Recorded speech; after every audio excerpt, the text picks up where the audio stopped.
Shalom jemaat Tuhan. Selamat pagi. Doa saya ada suasana dan kasih karunia yang baru, ada kemurahan dan anugerah Tuhan yang terus dilimpahkan bagi kita semua. Kita percaya bahwa Tuhan Yesus tidak pernah tinggalkan kita. Dia adalah Bapa kita yang baik, yang tidak akan pernah memberikan pencobaan lebih dari kekuatan kita. Dia tidak memberikan kalajengking ketika kita minta roti, atau dia tidak pernah memberikan racun apapun, karena Tuhan adalah Bapa kita, dan kalau kita ingin baik, Dia terlebih lagi. Yang terbaik sudah diberikan, yaitu Yesus Kristus, anaknya yang tunggal, supaya kita tidak binasa tapi beroleh hidup yang kekal. Dan kita berdoa bahwa biarlah roh hikmat dan wahyu turun atas kita, sehingga kita boleh bertumbuh di dalam pengenalan akan Allah. Karena mengenal Tuhan harusnya menjadi prioritas utama dalam kehidupan kita. Seperti yang sudah kita pelajari, bahwa apa yang terjadi hari ini, yang kita lihat menggoncangkan dunia ini lewat COVID-19 ini, itu hanyalah pemanasan terhadap apa yang sebenarnya harus kita hadapi. Jadi ini hanya sifatnya peringatan untuk menyuruh kita bangun, menyuruh kita bangkit, untuk kita berada kepada rel firman Tuhan, kepada jalan-jalan Tuhan. Kita harus makin dekat. Kita perlu memiliki visi Alkitab, karena di depan kita ada 7 meterai yang akan dibuka, 7 sangkakala yang akan ditiup, dan 7 bokor yang akan dicurahkan ke atas bumi ini. Jadi saya berdoa karena pengenalan akan Allah akan menolong kita untuk tidak dikuasai oleh ketakutan yang berkelebihan. Ketakutan karena apa yang terjadi hari ini. Karena visi kita adalah menjadi bagian dari gereja pemenang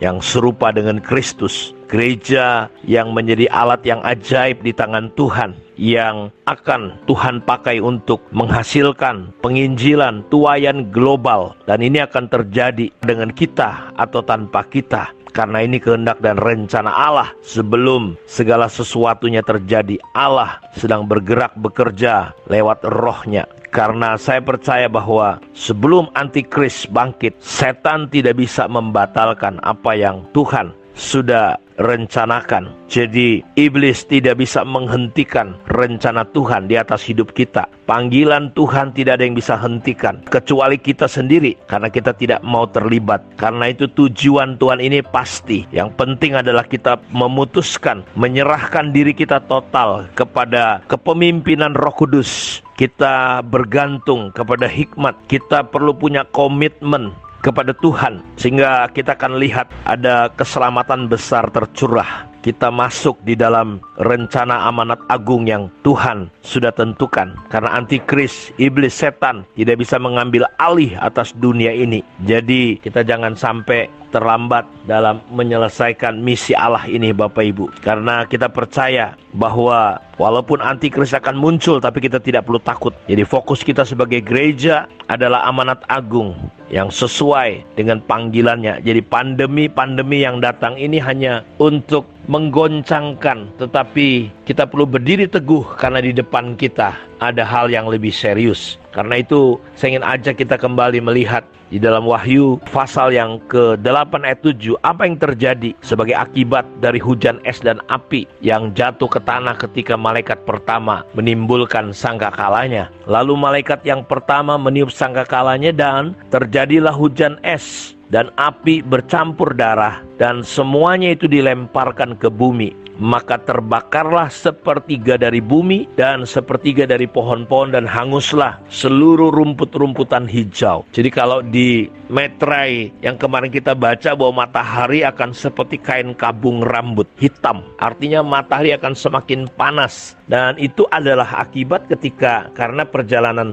pembukaan materai sangkakala, dan puncaknya adalah Harmagedon, 7 bokor murka Allah yang tercurah atas dunia ini. Jadi betul-betul dunia ini akan menderita begitu luar biasa. Apa yang terjadi akibat daripada hujan es dan api ketika itu menyentuh tanah, ketika malaikat pertama meniupkan sangkakalanya, kita melihat bahwa terjadi kebakaran sepertiga dari bumi. Saudara bisa bayangin, sepertiga dari bumi, sepertiga dari pohon-pohon. Dan yang terjadi, hanguslah seluruh rumput-rumputan hijau, sepertiga dunia. Saudara bisa bayangin, terjadi kerusakan, terjadi kebakaran ketika es api bercampur darah dilemparkan. Itu sangkakala yang pertama. Dan sangkakala yang kedua dalam ayat 8 dan 9 dari Wahyu 8. Lalu malaikat yang kedua meniup sangkakalanya, dan ada sesuatu seperti gunung besar yang menyala-nyala oleh api dilemparkan ke dalam laut, dan sepertiga dari laut menjadi darah,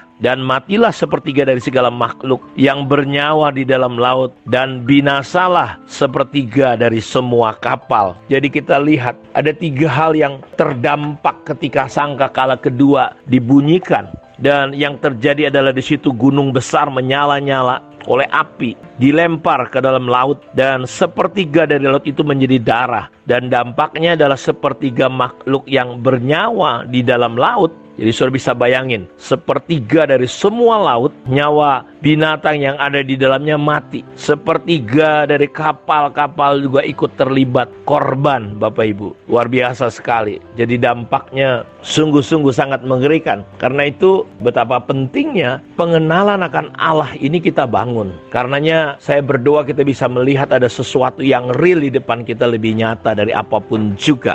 Dan kita bertumbuh di dalam pengenalan akan Allah.